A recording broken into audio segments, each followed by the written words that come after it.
Edit, she attacked me. Vanessa Whitmore said it before Ethan Kong had even crossed the doorway. Her voice cracked perfectly. Her eyes were wet, and one trembling hand clutched the front of Ethan's charcoal coat, as if the Korean Mafia boss were the only safe thing left in the world. But Ethan wasn't looking at his fiancée. He was looking at the woman on the floor. Tiana Brooks sat against the white cabinets of the laundry room, one knee folded beneath her faded black uniform.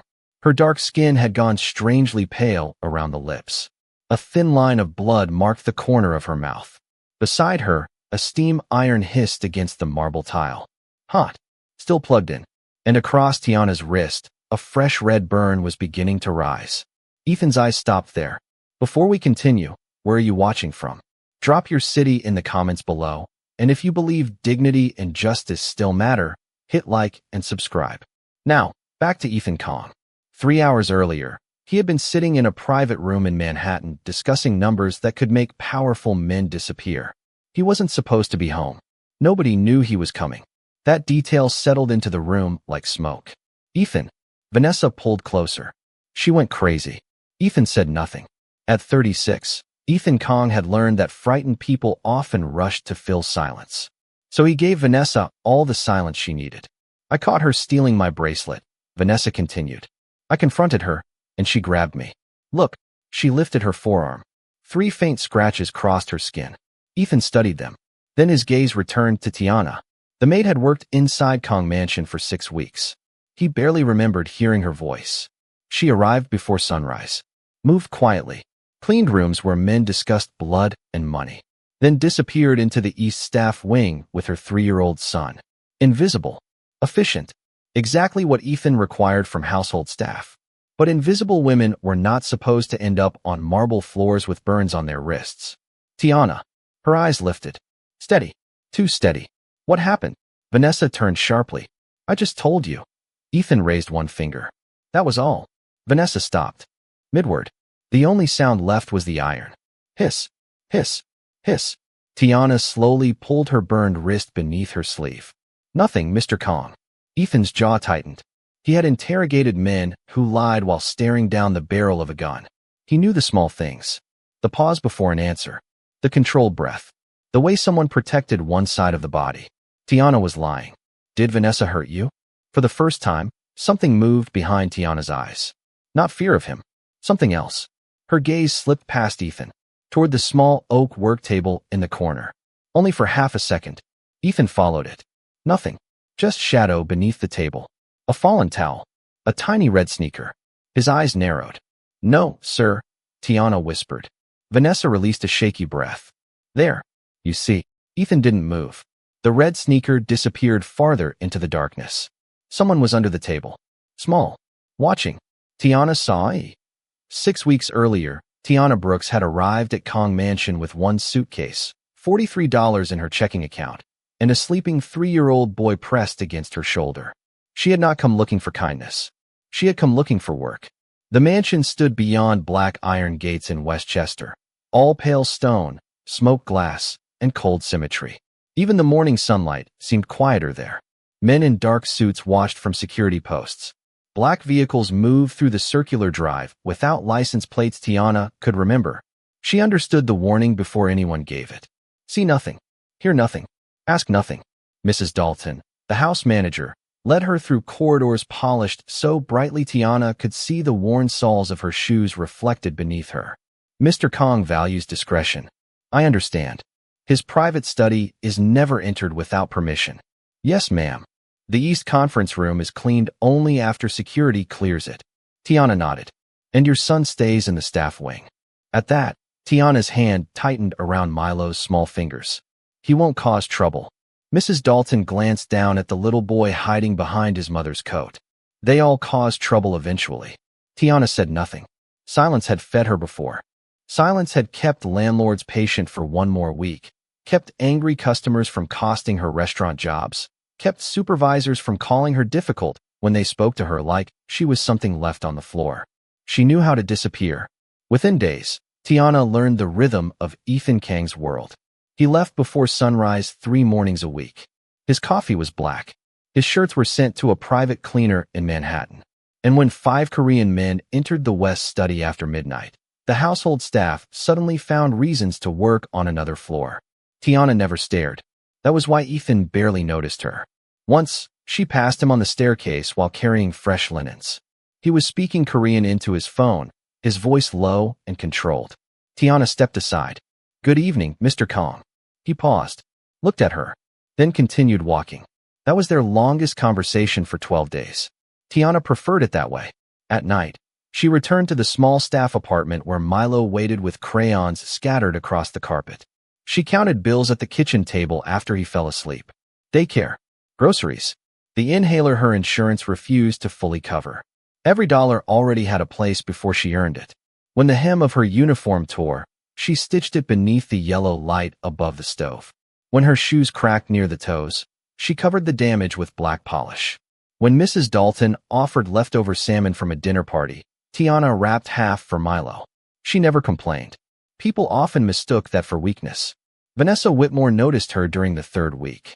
Ethan's fiancée arrived in a cream-colored Mercedes wearing pearl earrings and a smile warm enough to fool a church. She remembered the guards' names, complimented the chef, brought imported chocolates for the staff. For Milo, she brought a red toy car. "Oh, he's precious." Vanessa crouched in her designer dress. Milo hid behind Tiana. "Say thank you, baby." "Thank you." Vanessa smiled. "Pretty. Perfect." Her blue eyes lifted to Tiana. "You're lucky Ethan allows children here." The smile remained, but something beneath it changed. Tiana felt it. A small coldness. Gone before anyone else could see. That evening, Ethan entered the dining room as Vanessa placed a hand gently on Tiana's shoulder. "We were just talking about Milo." Ethan glanced between them. Vanessa smiled. "Tiana is wonderful." Tiana lowered her eyes. "Thank you, ma'am." Ethan walked on. He could identify betrayal from the movement of a man's hand beneath a dinner table. He could hear fear hidden inside a businessman's laugh. He had survived 20 years by noticing what other men missed. But inside his own home, Ethan Kong failed to recognize the first warning. 3 days later, Tiana began wearing long sleeves, and Milo stopped playing with the red car. Vanessa Whitmore never raised her voice when she wanted to hurt someone. That was what made her dangerous. The first time Tiana understood this, they were alone in the breakfast room on a gray Tuesday morning. Rain traced thin silver lines down the floor-to-ceiling windows. Ethan had left for Manhattan an hour earlier, and the mansion had settled into its usual disciplined silence. Tiana was clearing porcelain cups when Vanessa entered. "Coffee." Tiana paused. "Of course, ma'am." She prepared it exactly as Vanessa preferred. 1 sugar, warm cream, no foam. Vanessa took a sip, then poured it slowly into the white tablecloth. Tiana stared. "Too cold." "I'm sorry." "I know." Vanessa smiled. "Clean it." There were no witnesses. No shouting. Nothing Tiana could point to later and call cruelty without sounding overly sensitive. So she cleaned it. That was how it began. Small things. A silk dress deliberately dropped onto a wet bathroom floor. A glass pushed from a counter seconds after Tiana finished sweeping.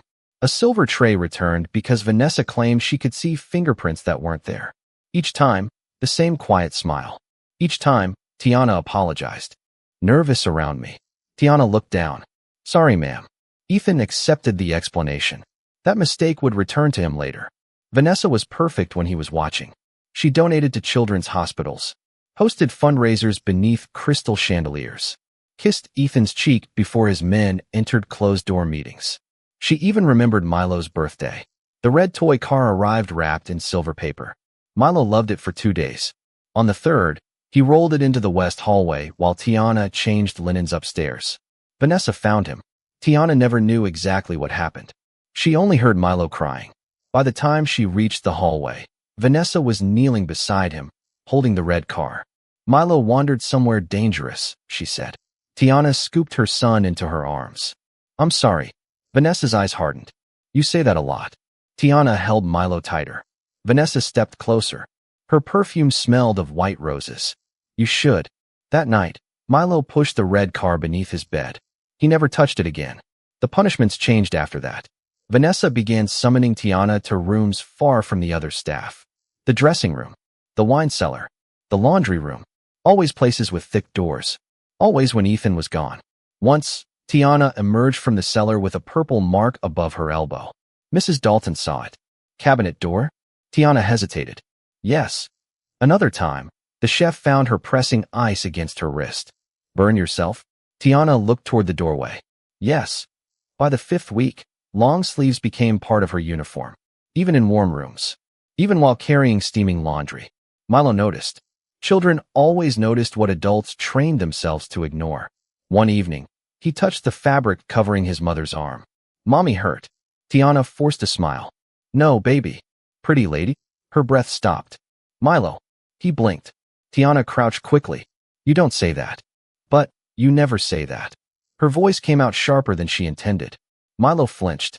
Tiana immediately pulled him against her chest. I'm sorry. Mommy's sorry. From the open doorway, Vanessa watched them. Silent. Smiling. Then she walked away. Tiana held Milo until his breathing slowed. What she didn't see was Ethan standing at the far end of the corridor. He had caught only the final moment. A frightened child. A shaken mother. Vanessa disappearing around the corner. 3 pieces of a truth. And still, Ethan Kong failed to put them together. The next morning, Vanessa's diamond bracelet disappeared. By noon, it would be found inside Tiana's apron. And by sunset, someone would bleed. Edit. The bracelet should have ended the argument. Instead, it created the first crack in Ethan Kang's certainty. 2 guards stood outside the laundry room, while Vanessa remained near the door, one hand pressed dramatically against her scratched forearm. Tiana had risen from the floor, but only because Ethan ordered her to. Her burned wrist stayed hidden beneath her sleeve. Milo remained under the table. Ethan knew the child was there. He said nothing. Search her, Vanessa whispered. Tiana's eyes lifted. Ethan looked at his fiancée. Vanessa swallowed. I mean, if she stole from me, the bracelet might still be on her. Ethan turned to Mrs. Dalton. Check the apron. The house manager approached slowly. Tiana did not resist. 1 pocket. Empty. The second. A folded tissue. 3 coins. Then Mrs. Dalton's fingers stopped. Something glittered beneath the fluorescent light. A diamond bracelet. Vanessa gasped. Tiana stared at it. For one terrible second, she forgot to breathe. No, the word barely escaped her. Vanessa's face crumpled. My grandmother gave me that. Tiana shook her head. I didn't take it. Mrs. Dalton stepped back. Even the guards looked uncomfortable now. Evidence had weight in Ethan's world. Evidence buried men. Started wars. Ended bloodlines. He walked toward Tiana. She held her ground. Did you take it? No, no hesitation.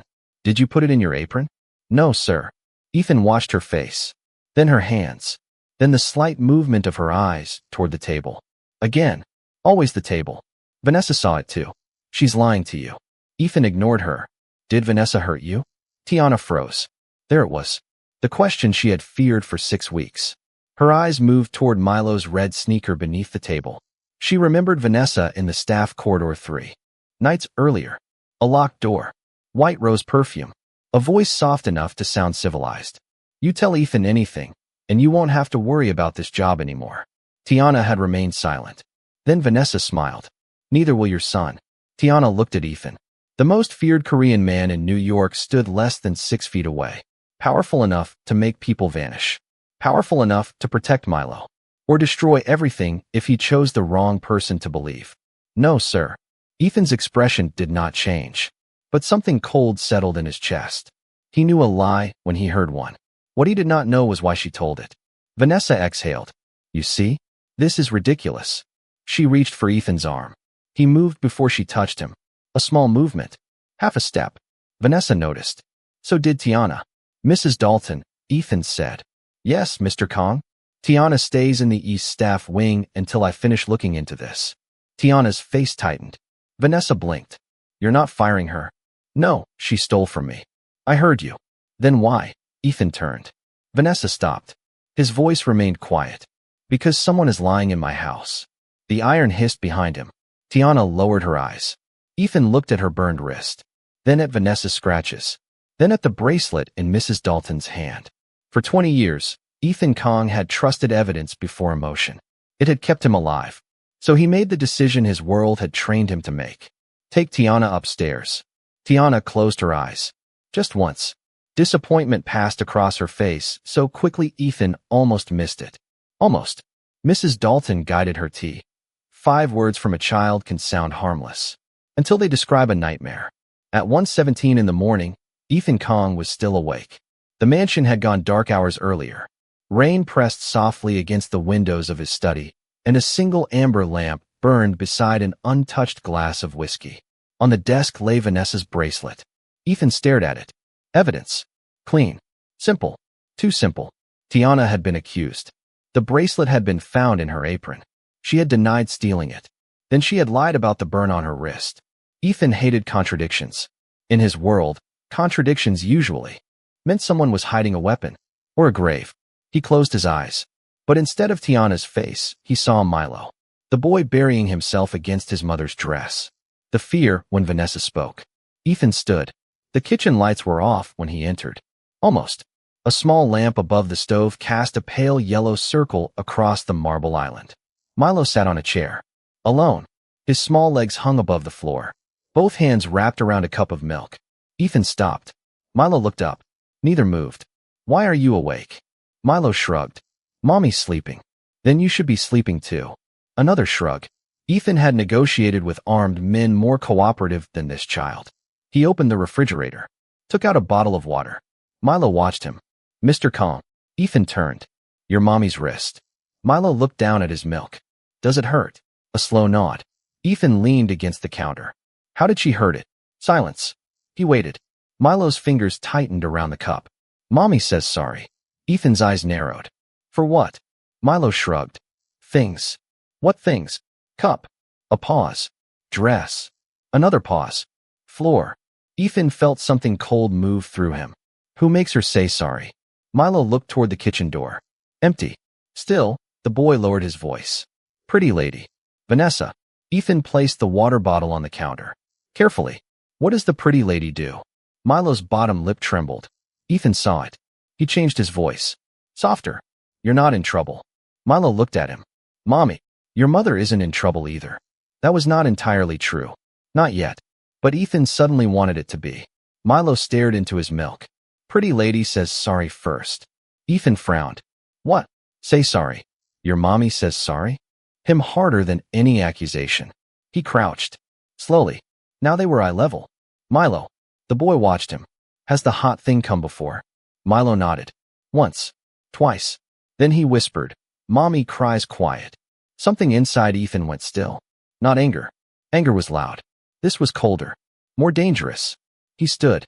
Took out his phone. Miho. The answer came immediately. Yes, boss. Wake security. A pause. All of them. All of them. Ethan looked at Milo. The child had returned to his milk, unaware that he had just moved the entire house with a sentence. And Miho. Yes. Vanessa doesn't leave. Silence. Then, understood. Ethan ended the call. Upstairs, his fiancée slept beneath silk sheets. In the east wing, Tiana slept with a burned wrist and an accusation hanging over her name. And in the kitchen, a 3-year-old boy had just told Ethan Kong the one truth every adult in his mansion had somehow failed to see. His mother had not been silent because she was guilty. She had been silent because she was terrified. Ethan turned toward the dark hallway. His eyes hardened. By sunrise, he would know why.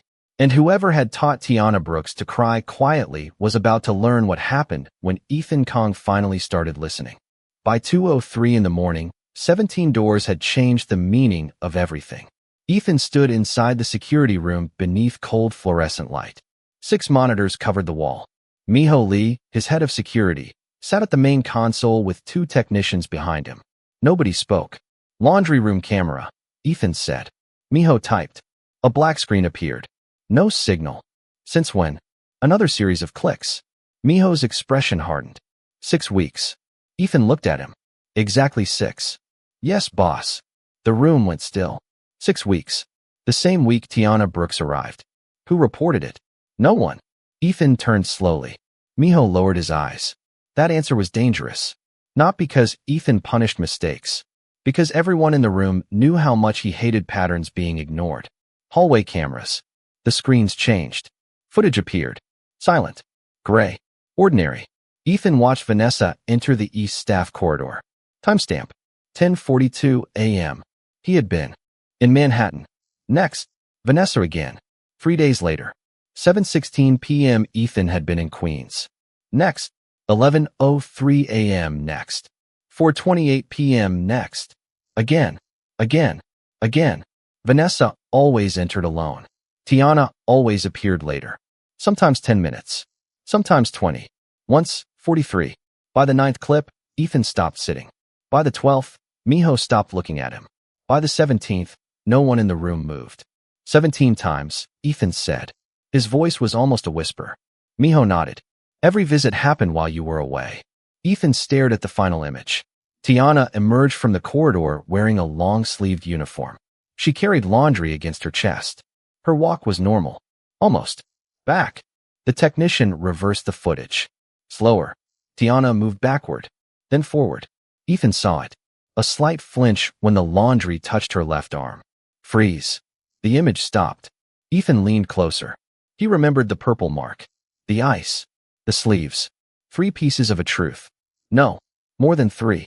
He had simply refused to count them. Bring me everyone who works nights. 20 minutes later, the chef stood in the security room. I saw her with ice once, he admitted. When? 2 weeks ago. What did she say? She burned herself. A housekeeper remembered Tiana crying in a downstairs bathroom. A driver remembered offering to take her to urgent care. She said no. Why? She said Milo needed her. The youngest guard hesitated longest. Ethan noticed. You heard something. The guard swallowed. Once. What? Crying. Whose? I don't know. Ethan stepped closer. The guard's face tightened. It was quiet, boss. Ethan stopped. Quiet. Mommy cries quiet. The words returned. Why didn't you check? The guard looked ashamed. Miss Whitmore came out. She said Tiana dropped a tray. Ethan turned away. Additional entry. West Study. 2:14 a.m. 3 weeks earlier. Ethan had been in Chicago. His eyes narrowed. Vanessa entered my study. Miho went pale. Yes. How long? 27 minutes. Alone. The technician checked. Then stopped. No, Ethan looked at him. A second access code appeared. Unregistered. Temporary. Used once. Someone had entered Ethan Kang's private study with Vanessa Whitmore in the middle of the night. Someone security could not identify. The burn on Tiana's wrist suddenly felt like the surface of something much deeper. Ethan straightened. Wake, Tiana. Miho hesitated. Now. Ethan's eyes remained on the unknown code. Now. Because for the first time, he understood that Vanessa might not have been hurting Tiana simply because she enjoyed cruelty. She might have been trying to silence her. And somewhere inside his mansion, a frightened maid and her 3-year-old son may have seen something Ethan Kang's enemies would kill to keep hidden. The first thing Tiana did when Ethan entered the staff apartment was hide her wrist. That told him more than any confession could. It was 2:41 in the morning. Milo slept on the narrow sofa beneath a blue blanket, one small hand curled near his face. The yellow kitchen light made the apartment look even smaller than Ethan remembered. Tiana sat at the table. Ethan remained standing. Then he looked at the empty chair across from her. For most of his life, people sat when Ethan Kang allowed them to sit. Tonight, he pulled out the chair himself and sat down. Tiana watched him. I need the truth. I told you, 17 times. Her voice stopped. Ethan placed a printed access log on the table. Vanessa Whitmore. 17 entries. East Staff Corridor. All while Ethan was away. Tiana stared at the paper. Her face slowly emptied of color. I don't know anything about that. You're lying. She looked toward Milo. Ethan followed her gaze. I spoke to him. Tiana stood so quickly the chair scraped the floor. What did you say to my son? Nothing that hurt him. You had no right, I know. The answer silenced her. Ethan did not defend himself. Did not raise his voice. I know, he repeated. Tiana's. Breathing slowed. Ethan placed both hands on the table. Visible. Empty. Why are you protecting Vanessa? Tiana laughed once. There was no humor in it. Protecting her? You lied for her. No, then who? Tiana looked at Milo. Ethan understood. The room went quiet. She threatened him, he said. Tiana closed her eyes. That was the confession. Not words. Just a mother's face finally becoming too tired to hide. She said she could make us disappear. Ethan's jaw tightened. When? 3 weeks ago. What happened 3 weeks ago? Tiana hesitated. Ethan waited. I was cleaning upstairs. Where? Your study. His eyes sharpened. You aren't allowed in my study. I know. Then why were you there? Mrs. Dalton told me the hallway needed fresh towels. Milo followed me. Tiana swallowed. He wandered ahead. Ethan leaned closer. What did he see? I don't know. Tiana. I don't know. Her voice cracked. For the first time in 6 weeks, the quiet maid sounded angry. He's 3 years old. He doesn't explain things like adults. He said the pretty lady was with a man. Ethan went still. What man? He couldn't tell me. Did you see him? No, but Vanessa thought you did. Tiana nodded. The burn beneath her sleeve seemed to throb with the memory. She came to me that night. White rose perfume. A locked laundry room. Vanessa's voice. Soft. Civilized. She asked what Milo saw. I told her nothing. And then, she smiled. Tiana's eyes filled, but the tears did not fall. She said children get lost every day in New York. Something in Ethan's face changed. Tiana saw it. For the first time, she understood why powerful men lowered their voices around him. She said, if I told you, Milo might disappear before you had time to believe me. Ethan looked toward the sleeping child. 3 years old. Small enough to hide beneath a laundry table. Appeared in my pocket. You looked at me like evidence mattered more than fear. Ethan did not move. The words landed cleanly. No accusation. No shouting. That made them worse. Tiana looked down. I didn't know which version of Ethan Kong would answer the door. Silence. The Mafia boss. The employer. The man engaged to Vanessa. Or the man who might believe a black maid over the woman he planned to marry. Ethan slowly stood. I was wrong. Tiana looked up. He did not ask for forgiveness. He had not earned it. Tell me everything Milo said about the man. Tiana wiped one tear from her cheek. He said the man had red on his hand. Ethan froze. Red? A picture? A mark? I don't know. His eyes hardened. 8 years earlier, Ethan had watched his older brother die because of a man whose soldiers carried a red serpent across their hands. An organization Ethan believed was gone. He turned toward Milo. The child slept peacefully, unaware. Ethan looked back at Tiana. Tomorrow, I need Milo to draw something. Tiana stiffened. Why? Ethan's voice became cold. Because Vanessa wasn't trying to hide what she did to you. A beat. She was trying to hide who she brought into my house. By sunrise, Ethan Kong had turned the grand dining room into a courtroom. No judge. No jury. Just 22 employees standing beneath crystal chandeliers while morning lights spread across the long black table. Vanessa entered last. She wore white. Of course she did. Her hair was perfect. Her face calm. The same woman who had poured coffee onto a tablecloth and watched Tiana clean it now walked into the room like innocence had chosen a dress. Ethan. He sat at the head of the table. Tiana stood near the far wall with Milo beside her. Vanessa saw them. Her smile weakened. What is this? Ethan pointed to a chair. Sit. She did. Slowly. Milo held a blue crayon. In front of him lay a sheet of paper. Vanessa noticed. Her fingers tightened around her purse. Ethan noticed that too. Milo, he said quietly. The child looked up. Can you draw the picture you saw on the man's hand? Tiana placed one hand on her son's shoulder. Milo nodded. The room waited. Blue crayon moved across white paper. A circle. A crooked line. Another line. Then red. Milo reached for the red crayon. Vanessa stood. This is insane. Ethan did not look at her. Sit down. He's 3. Sit. Her chair scraped the floor. Milo kept drawing. A long red body. A curled tail. A triangular head. Ethan's face became unreadable. Miho stepped closer. He recognized it. Everyone who had survived the old wars recognized it. The red serpent. Vanessa stared at the drawing. Then looked away. That was enough. Ethan leaned back. Who was he? I don't know what you're talking about. 27 minutes in my study. Vanessa's face changed. Barely. Ethan, who? Silence. Tiana watched from the wall.